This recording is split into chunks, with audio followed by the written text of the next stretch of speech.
जमील साहब, your take on the same issue. ये एक बहुत बड़ा इशू इसलिए बन गया है कि ये खुद पीटीआई के सर्वाइवल का भी मामला है और ये एज अ नेशन भी इस वक्त हमारी रिक्वायरमेंट है कि सारे हमें एक पेज पे नजर आए, नॉट जस्ट 2 और 3 पार्टीज एंड एस्टेब्लिशमेंट, सारे। What is your take on it? मेरे ख्याल में जब आर्मी चीफ बैठेंगे तो सब बैठ जाएंगे। हाथी के पांव में सबका पांव। अगर उस एपीसी में आर्मी चीफ मौजूद होंगे और आर्मी चीफ और सबको पता होगा कि आर्मी चीफ इस एपीसी में मौजूद है, तो मेरे ख्याल में किसी के लिए बाइकआउट करना मुश्किल होगा। पहले केपी में आर्मी चीफ ने सबको बुलाया तो हमने देखा कि बैरिस्टर गौहर पहुंच गए थे और इमरान खान ने उसको खुशाइन कहा था।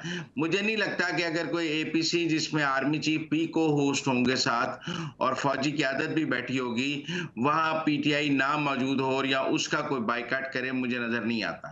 मुझे लगता है वो वहां मौजूद होंगे और वो कोई मौका हाथ से नहीं जाने देंगे फौजी क़यादत के साथ बातचीत का या रास्ता खोलने का। पहले भी उन्होंने नहीं जाने दिया, खुला या ना खुला वो एक अलग बात है, लेकिन वो इस अपॉर्चुनिटी को जरूर यूज करेंगे। और गंडापुर और जो दूसरे लोग पीटीआई में मौजूद हैं जो एस्टेब्लिशमेंट के साथ बातचीत का रास्ता खोलना चाहते हैं, वो भी प्रिवेल करेंगे। बाद में चाहे बाहर का सोशल मीडिया उनको कॉम्प्रोमाइज कहता रहे, लेकिन मुझे नहीं लगता कि बाइकाट होगा। भाई आप देखें, चीफ जस्टिस ने बुलाया याहिया अफरीदी साहब ने, ये उनको चीफ जस्टिस तो नहीं मानते ना।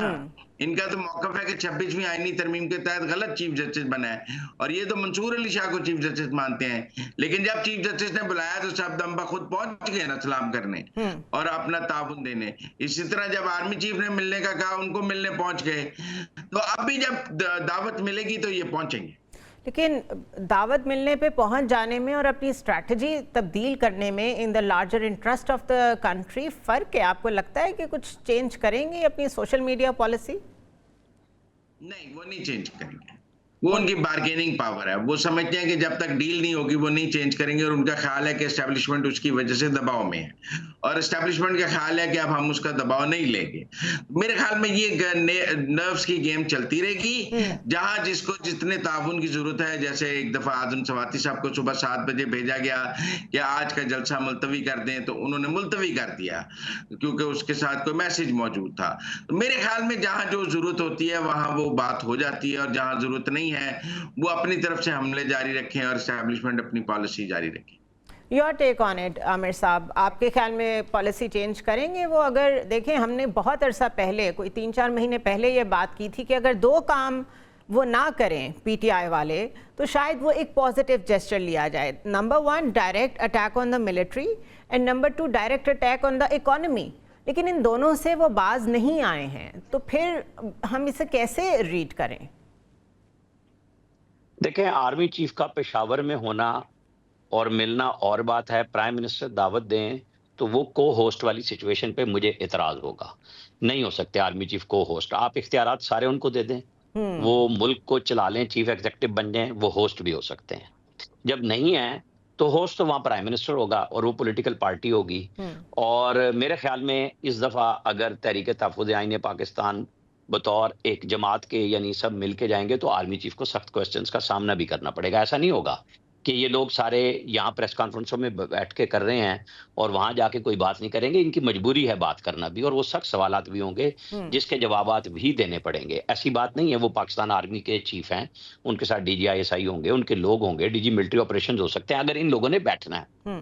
एक है नेशनल एक्शन प्लान बनाना और वो सब कहें कि जी ठीक है हम अपना ताउन देते हैं, आप बताएं बनाएंगे कैसे। जैसे पेशावर में हुआ था, आज सिचुएशन बिल्कुल मुख्तलिफ है। पीटीआई एक और सिमत में गई हुई है और पीटीआई को उस सिमत में बदलने के लिए क्या उनके पॉलिटिकल लोगों को कोई मुलाकात का मौका मिलेगा? फिर तो मैं और आप बात करेंगे ना कि जी वो लोग जो वकला से हटके थे, जिनकी मुलाकातों पे एक्चुअली बैन किया गया है, जब अडयाला जेल में समातें खत्म की गई हैं, रोकी गई हैं, आपको और हमें पता है, जाहिर है वो इसीलिए रोकी गई हैं कि इमरान खान के साथ उनके साथियों का पॉलिटिकली राब्ता ना हो सके और वकला जाएं। उनको आप कंप्रोमाइज कहें या कुछ कहें, उनकी आपस में एक दूसरे पे तानाजनी कहें कि सब सलमान अकरम राजा को फवाद चौधरी और उनके लोग कह रहे हैं कि जी देखें ये तो दूसरी तरफ से खेल रहे हैं, सबको मशकूक बना दिया ना। लेकिन बहसियत जमात जब वो जाएंगे तो वो पहली शर्त तो ये रखेंगे कि हमें इमरान खान से मिलने का मौका दिया जाए। एक नंबर 1 वो जरूरी नहीं हो ये बिल्कुल दुरुस्त बात है कि वो ये नहीं हो सकता कि वो कहेंगे कि इमरान खान को लेके आया जाए वहां पे। ये जरूर होगा कि हम पहले मिलेंगे फिर हम जाएंगे और उसका मौका फिर गवर्नमेंट को एपीसी बुलाने से पहले फराहम करना होगा। जो एक बड़ी रुकावट थी वो थी आईएमएफ की कि उनका वफद यहाँ मौजूद है और उससे पहले इमरान खान से लोग ना मिले, और वो अब गया फिर। लेकिन जो कुछ जाफर एक्सप्रेस के सानहे पे पीटीआई के हमदर्दों ने बाहर बैठ के किया और यहाँ आम लोगों ने उसको रीट्वीट किया, रीपोस्ट किया, उसके ऊपर कमेंट डाले, और जो प्रेस कॉन्फ्रेंस के आपने और हमने देखा, जिन लोगों ने क्लिप्स चलाए उनके नीचे क्या आया। सिर्फ ये नहीं था कि वो बैरून मुल्क पाकिस्तान से था, ये तो जो जहन साजी हुई है वो बिल्कुल अब अपनी उरूज पे है तकरीब की।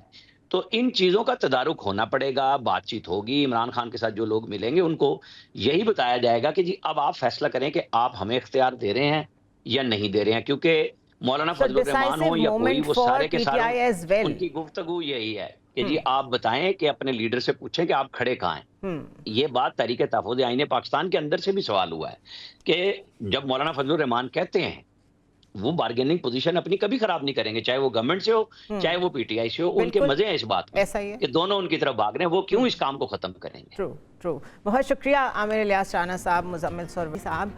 आई हैव ट्राइड इस वीक में कि defence point of view analyst क्या कह रहे हैं कि टेररिज्म का ये जो मसला है, बलूचिस्तान का जो इशू है, इसको कैसे रिजॉल्व करना चाहिए।